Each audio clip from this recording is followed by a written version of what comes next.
حملے کرتے ہوئے جو شرپسند تھے ان میں سے واسق قیوم کی جناب 60 کالیں ان کو، جناب عمر تنویر بٹ کی جناب 80 کالیں، ٹھیک ہے جی، اور باقی فلاں کی اتنی ہر چیز جو ہے نا ان کو پتہ چل گئی.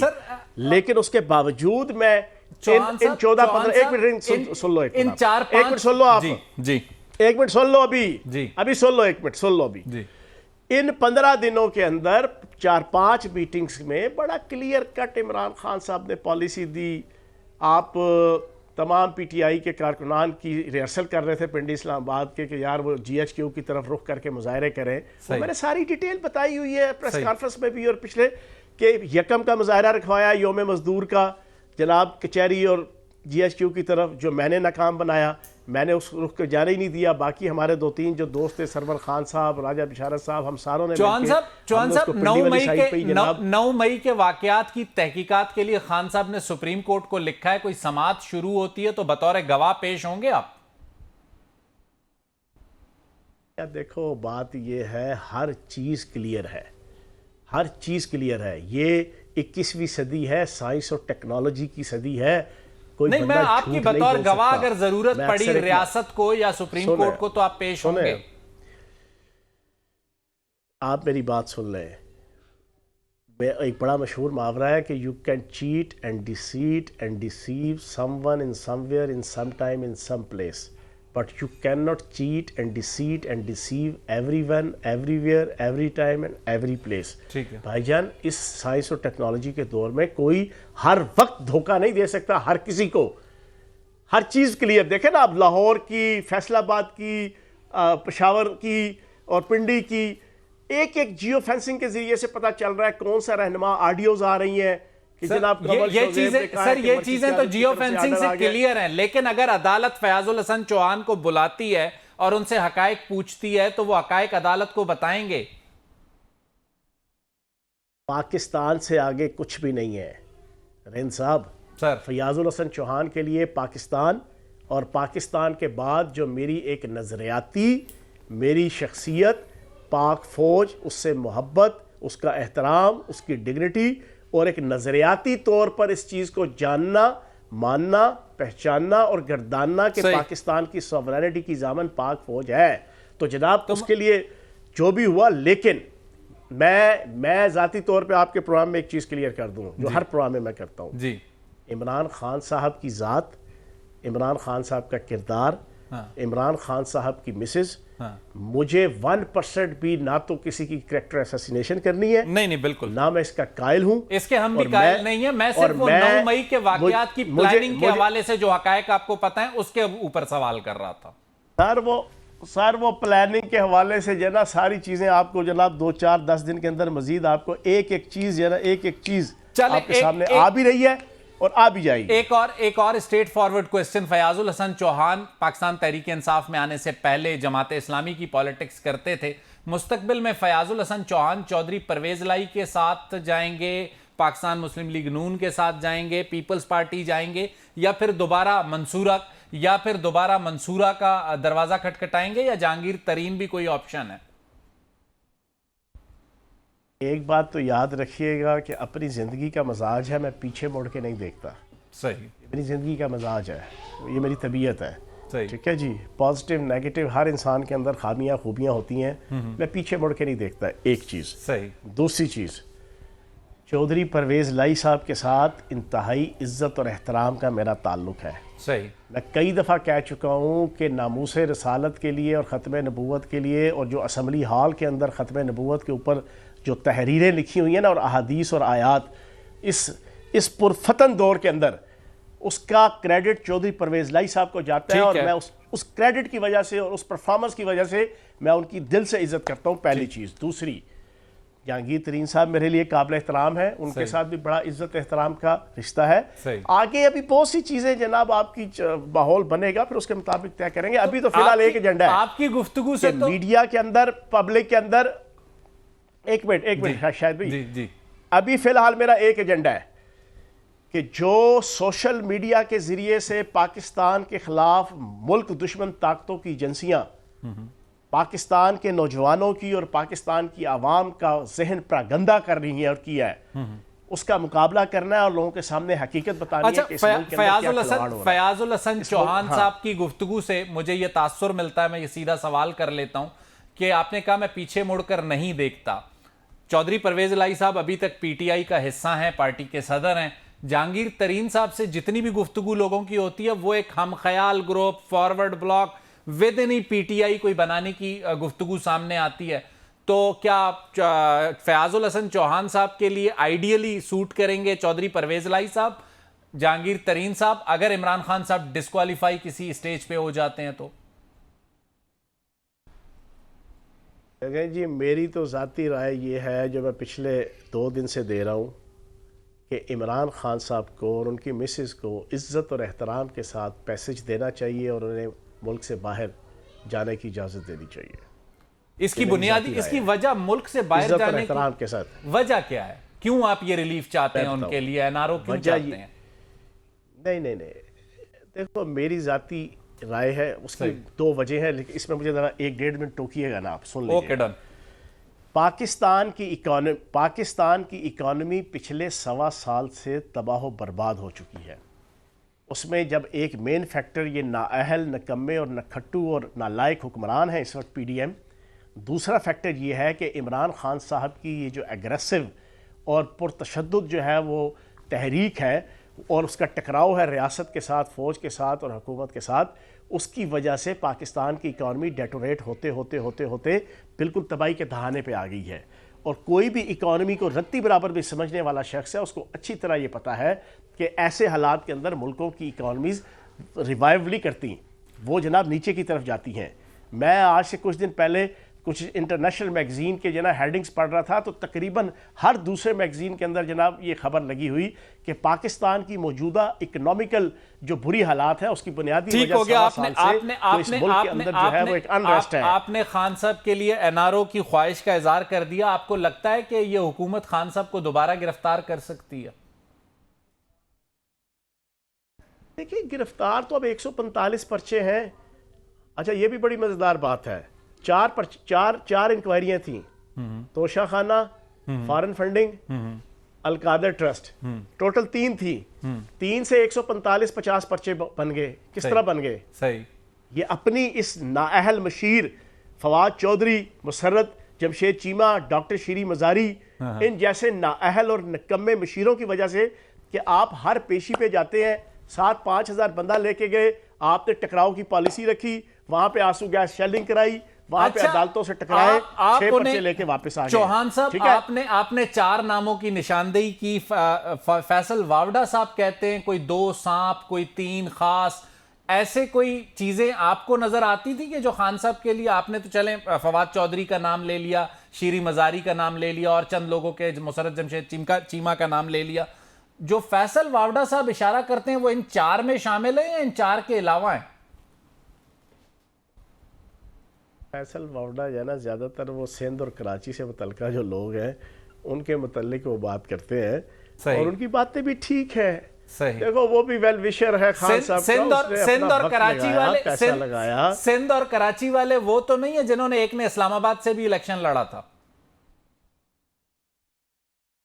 وہ ان کی اپنی رائے ہوگی جو ہے نا، وہ آپ ان سے پوچھ سکتے ہیں۔ ٹھیک ہے، تو خان صاحب کی گرفتاری کے اب کتنے امکانات دیکھتے ہیں چوہان صاحب؟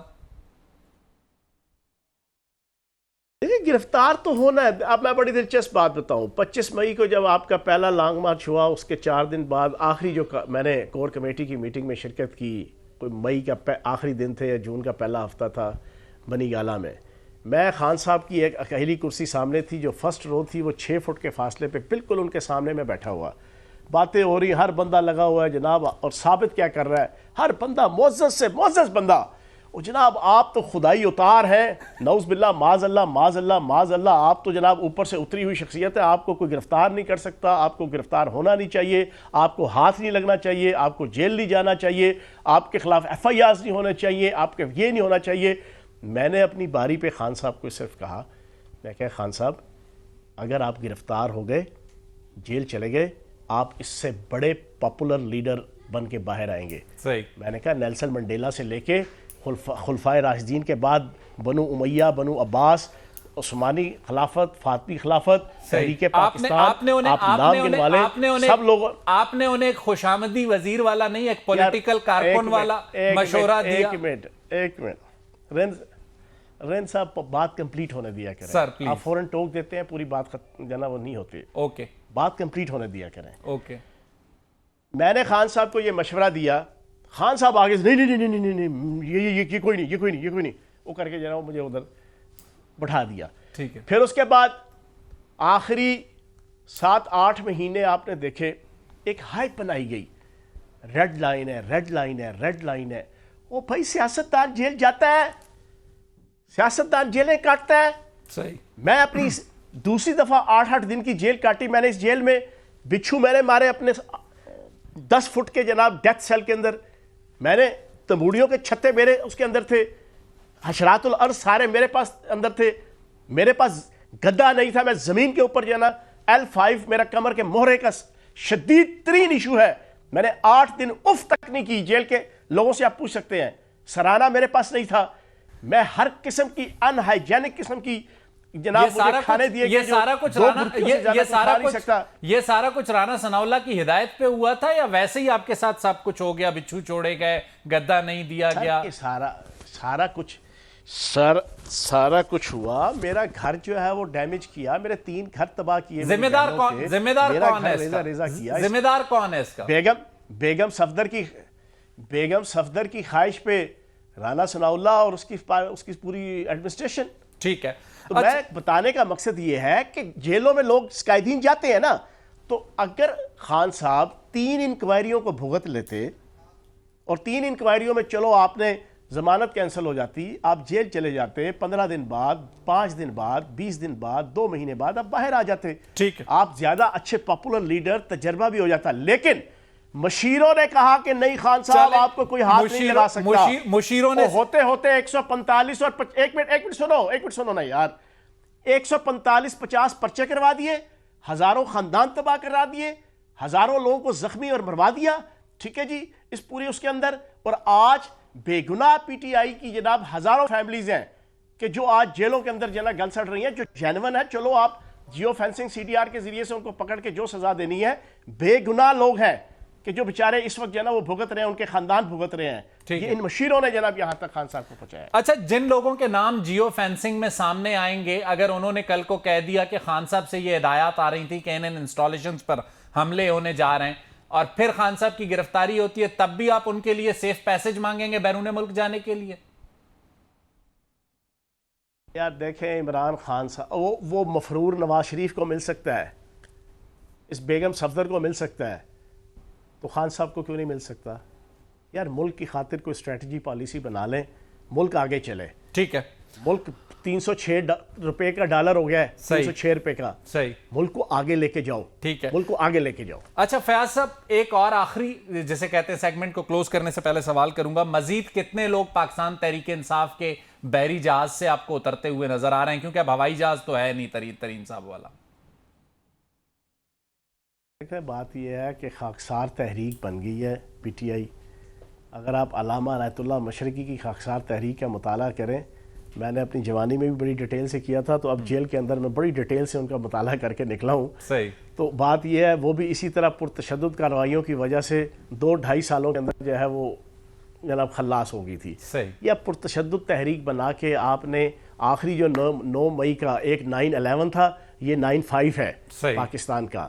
یہ 9/5 کے بعد کوئی پارٹی کا لیڈر بیچارہ اس پوزیشن میں نہیں رہا کہ وہ جناب کھڑا ہو سکے، سروائیو ہو سکے.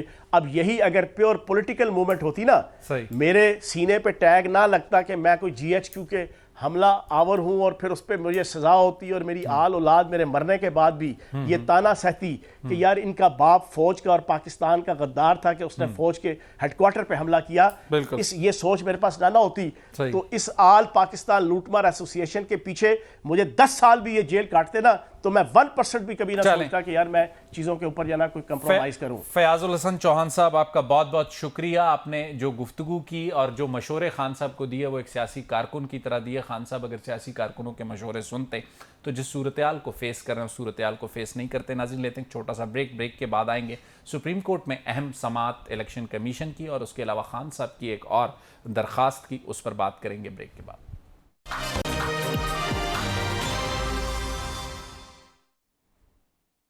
ویلکم بیک ناظرین، بریک کے بعد ایک بار پھر آپ کے سامنے حاضر خدمت ہیں۔ پہلے حصے میں ہم نے ملک کی جو قومی سیاسی صورتحال ہے اس پر بات کی اور فیاض الحسن چوہان صاحب ہمارے ساتھ موجود تھے، انہوں نے جو انکشافات کیے وہ آپ کے سامنے تھے۔ پروگرام کے دوسرے حصے میں ہم بات کریں گے سپریم کورٹ میں جو مقدمہ زیر سماعت ہے الیکشن کمیشن کی نظر ثانی کی جو درخواست ہے اس کے حوالے سے، اور اس کے علاوہ سابق وزیراعظم چیئرمین پاکستان تحریک انصاف نے آج ایک بار پھر سپریم کورٹ کا دروازہ کھٹکھٹایا ہے۔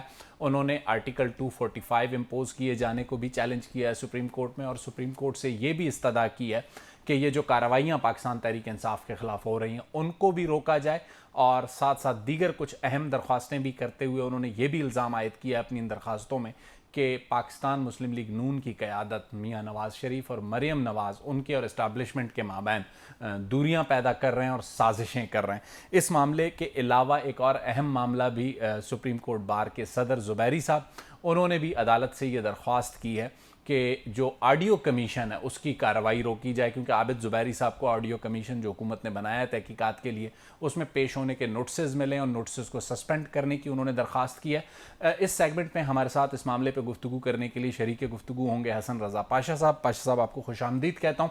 پاشا صاحب، سب سے پہلے آج جو سپریم کورٹ میں پنجاب کے الیکشن کے معاملے پہ سماعت ہوئی، چیف جسٹس صاحب نے ایک موقع پر ایک لمحے پر اٹارنی جنرل کو یہ مخاطب کر کے کہا کہ اگر آپ ہوا میں جو ہے تیر چلائیں گے تو ہوا میں دیکھتے ہی رہیں گے، سیدھا سیدھا ہٹ کر کے بتائیں کہ آپ کیا کہنا چاہتے ہیں۔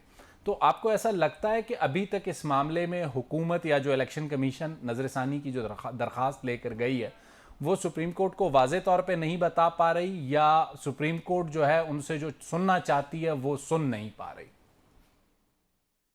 دیکھیں، سپریم کورٹ تو بہرحال اپنے فیصلے پہ عمل درآمد کرانا چاہتی ہے، صحیح، اور آپ دیکھیں کہ 2 سے زائد مرتبہ حکومت کو بھی اور اپوزیشن کو بھی یہ موقع فراہم کیا کہ آپ مل بیٹھ کے کوئی تاریخ پہ طے کر لیں تو ہم راستہ نکال لیتے ہیں۔ صحیح، ایک چیز بہرحال واضح ہے کہ اگر سپریم کورٹ چاہے تو تاریخ الیکشن کی آگے کرنے کا راستہ ان کے پاس موجود ہے۔ صحیح، پرابلم یہ ہے کہ پولیٹیکل قیادت نہ پہلے سیریس ہوئی نہ اب سیریس ہے، وہ اکٹھے مل کے نہیں بیٹھے۔ پہلے خان صاحب نہیں مانتے تھے، حکومت کہتی تھی، پھر ایسا موقع آیا کہ حکومت کہتی تھی، حکومت نہیں مان رہی تھی اور خان صاحب مان رہے ہیں، اب صورتحال تو اس طرح ہے۔ لیکن بات یہ ہے کہ سپریم کورٹ نے اپنے آپ کو بھی اس سے نکالنا ہے۔ دیکھیں، سپریم کورٹ کا ایک واضح ڈائریکشن آئی کہ جی 14 مئی کو آپ الیکشن کروا دیں۔ پھر جو بھی جواز بنائے گئے ان میں کوئی ریزننگ تھی یا ریزننگ نہیں تھی، وٹ ایور میں بھی، لیکن یہ ہے کہ حکومت نے تمام تر کوشش کی اس کو اوائڈ کرنے کی۔ ان کا بھی سٹانس اپنی جگہ پہ ٹھیک ہے، کبھی 4-3 پھر 3-2 اس حوالے سے رہا۔ سپریم کورٹ الیکشن کمیشن کو یہ بھی کہہ چکی ہے کہ پہلے آپ اب جو نظر ثانی کی درخواست میں آپ جن پوائنٹس پر دلیلیں دے رہے ہیں، اٹارنی جنرل کو انہوں نے مخاطب کر کے کہا اس سے پہلے آپ 4-3 کی بحث میں الجھے ہوئے تھے۔ دیکھیں، حکومت تو ابھی بھی 4-3 کی ہی بات کر رہی ہے، انہوں نے اپنا سٹینس چینج نہیں کیا، کیونکہ اسی وجہ سے آپ دیکھ لیں کہ ریویو میں کون آیا ہے۔ حکومت تو نہیں آئی ریویو میں، تو ایک independent body election commission I ہے، الیکشن کمیشن آیا ہے، اور وہ اپنے طور پہ بات کر رہے ہیں کہ چونکہ سپریم کورٹ آف پاکستان کو تاریخ الیکشن کی دینے کا اختیار نہیں تھا، اس لیے اس پہ ریویو کی جائے، تو وہ اس طور پہ ریویو پہ آئے ہیں۔ لیکن جو مین مسئلہ ہے وہ یہ ہے کہ مجھے جو ڈے ٹو ڈے ہیئرنگ ہو رہی ہے اس سے اندازہ ہو رہا ہے کہ سپریم کورٹ ڈٹرمن ہے اس کو منطقی انجام تک پہنچانے میں، اسی لیے تمام سٹیک ہولڈرز کو سن بھی رہی ہے، حکومت کو بھی سن رہی ہے۔ اور آپ دیکھیں کہ آج 4تھا دن ہے الیکشن کمیشن آف پاکستان کے وکیل کو کی آرگومنٹس کو وہ سن بھی رہے ہیں، ریمارکس بھی پاس کر رہے ہیں۔ ایک امپورٹنٹ ڈیولپمنٹ اسی ہیئرنگ کے دوران ہوئی، جسٹس اعجاز الاحسن صاحب نے یہ سوال اٹھایا 90 دن کی نگران حکومت 4.5 سال کیسے رہ سکتی ہے، اور یہ سوال انہوں نے اس پوائنٹ پہ اٹھایا کہ اگر صوبائی اسمبلی 6 ماہ میں تحلیل ہو جائے تو کیا نگران حکومت جو باقی سسٹم کو چل رہا ہے تو وہ 4.5 سال چلتا رہے گا، جس پر الیکشن کمیشن کے وکیل نے انہیں کہا 4.5 سال نگران حکومت ہی متعلقہ صوبے میں کام کرے گی، آئین کے ایک آرٹیکل پر عمل کرتے ہوئے دوسرے کی خلاف ورزی نہیں ہو سکتی، آرٹیکل 254 سے 90 دن کی تاخیر کو قانونی سہارا مل سکتا ہے۔ آپ ایز اے لیگل ایکسپرٹ اس سے الیکشن کمیشن کے اسٹانس سے ایگری کرتے ہیں؟ دیکھیں یہ بڑا ویلڈ کوسچن تھا بینچ کی طرف سے کہ اگر اسمبلیاں جب مکمل ہوتی ہیں تو اس کے 6 مہینے کے بعد اگر کوئی وزیر اعلیٰ صاحب اس کو تحلیل کرا دیتے ہیں تو 4.5 سال انٹرم سیٹ اپ رہنا، یہ تو کوئی مجھے تو اس میں کوئی سبسٹینس نظر نہیں آ رہا، نہ ہی کوئی لیگل اور کوئی کانسٹیٹیوشنل کوئی بیک مل رہا ہے۔ 245 میں ٹھیک ہے، 254 میں ٹھیک ہے، اختیار ہے ڈیٹ آگے بڑھانے کا، لیکن اتنا سبسٹینشیل قسم کا جو پیریڈ ہے وہ انٹرم سیٹ اپ کا رہنا یہ تو نامناسب ہے، اور میں سمجھتا ہوں کہ یہ اس صوبے کے ساتھ جاتی ہے جس صوبے کی اسمبلی تحلیل کسی وجہ سے ہو گئی ہے۔ لیکن یہ سرکمسٹانسز بہرحال اس کیس میں سپریم کورٹ آف پاکستان کو دیکھنے چاہیے کہ کیا جو اسمبلی کی تحلیل ہوئی ہے اس میں کوئی ایسی کوئی ریزننگ ایسی ہے جس پہ ہونی چاہیے۔ آپ کو یاد ہوگا کہ ایک وقت میں کانسٹیٹیوشن میں ایک آرٹیکل 58(2)B بھی تھا جس کے تحت صدر مملکت کو کسی بھی اسمبلی توڑنے کا اختیار حاصل تھا، ٹھیک ہے، اور اس میں آپ کو یہ بھی یاد ہوگا کہ اسمبلیاں توڑی بھی گئیں اور جو اعلیٰ عدلیہ میں جب چیلنج ہوئی تو وہ بحال بھی ہوئی۔ بالکل یہ چیزیں کیونکہ اس میں انہوں نے کہا جی کہ کوئی جواز نہیں ہے، تو اگر اس انالوجی کو لے کے یہاں بھی دیکھا جائے کہ کیا جس وقت، اور یہ لارڈشپ منسٹر جسٹس اطہر من اللہ صاحب نے very first date of hearing پہ یہ فرمایا تھا کہ یہ بھی دیکھا جائے کہ کیا جو دونوں اسمبلیاں تحلیل ہوئی ہیں ان میں کوئی ریزننگ ہے، کوئی سبسٹانس ہے، تو اس پہ بھی تو وہ خیر انفارچونیٹلی بینچ کا حصہ نہیں بنائے گئے یا نہیں رہے جو بھی ہے، لیکن وہ اگر ہوتے تو شاید یہ کوسچن اس کی فارمولیشن جو تھی اس میں آ جاتا تو یہ بات بھی ڈیٹرمن کی جا سکتی تھی۔ اچھا، اس کے علاوہ آج جو عمران خان صاحب نے سپریم کورٹ سے رجوع کیا ہے، خاص کر جو آرٹیکل 254 امپوز کیے جانے کا معاملہ ہے، اور 9 مئی کے واقعات کی کمیشن بنا کے تحقیقات کرنے کی بھی استدعا کی ہے، اور ساتھ میں سپریم کورٹ کے سامنے اپنی یہ معصومانہ خواہش بھی رکھی ہے کہ جی یہ جو سازش انہیں اور فوج کو لڑانے کی ہو رہی ہے وہ میاں نواز شریف اور ان کی صاحبزادی مریم نواز کر رہی ہیں، اس کو روکیں۔ آپ کو لگتا ہے کہ 9 مئی کے جو معاملات اس وقت ہیں عدالت کو اس میں انٹروین کرنا پڑے گا، اس استدعا کو، درخواست کو ایکسیپٹ کرنا پڑے گا؟ دیکھیں عمران خان صاحب کی یہ واقعی معصومانہ خواہش ہے، اور یہ بات بھی مجھے معصومانہ لگتی ہے۔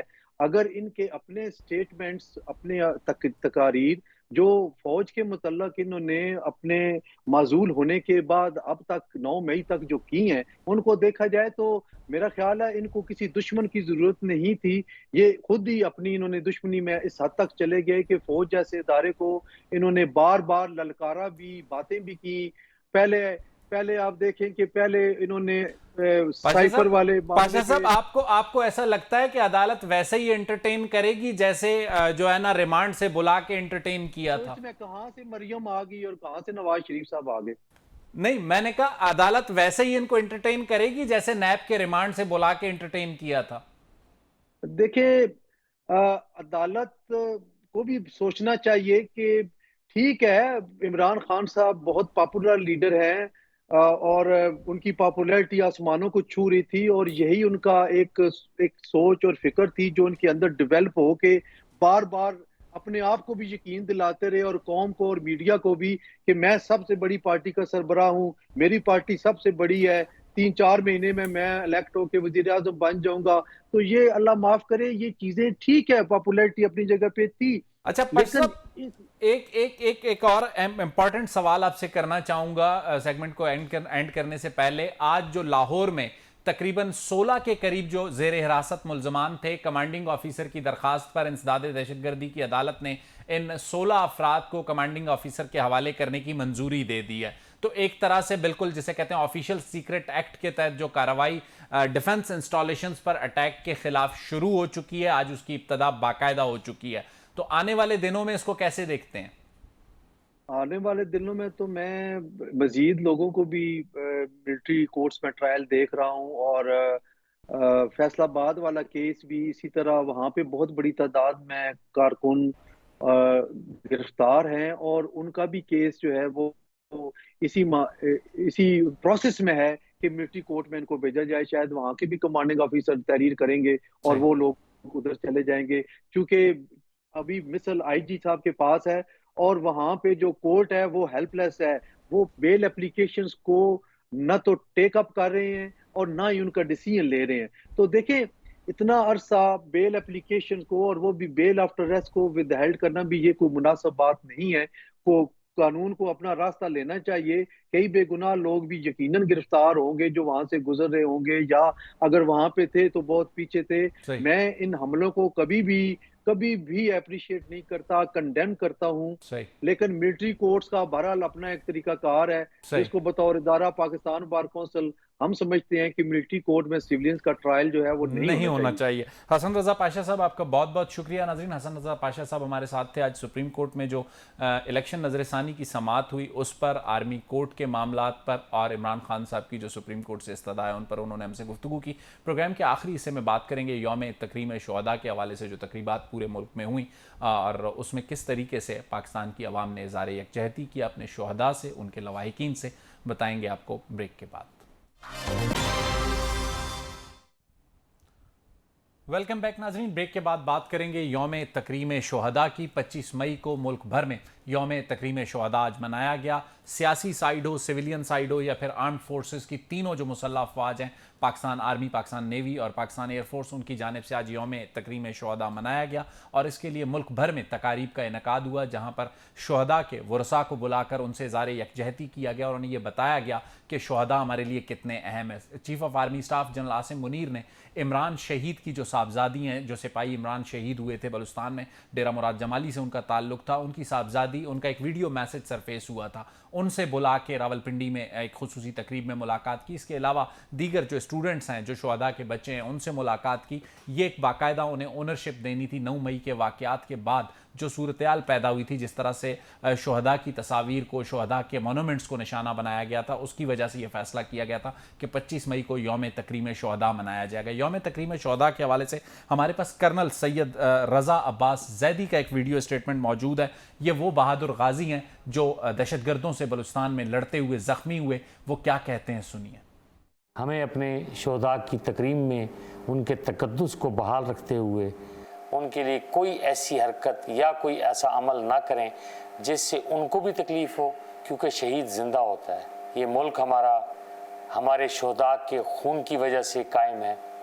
ہم جیسے غازی جو اس ملک کے لیے لڑتے رہے اور مختلف علاقوں کے اندر ہم لوگ اپنا خون بہاتے رہے، وہ صرف اس ملک کی حفاظت کے لیے۔ 9 مئی کا واقعہ ہمارے لیے خاصا ایک صدمہ تھا۔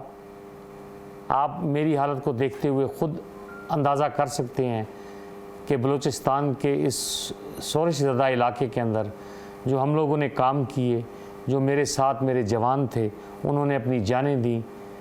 میں نے جس طریقے سے کام کیا، میں نے اپنی ان ٹانگوں کو دینے سے پہلے اس پر میں نے اپنے کئی جوان لٹا کر شہادت کے رتبے پر وہ چلے گئے۔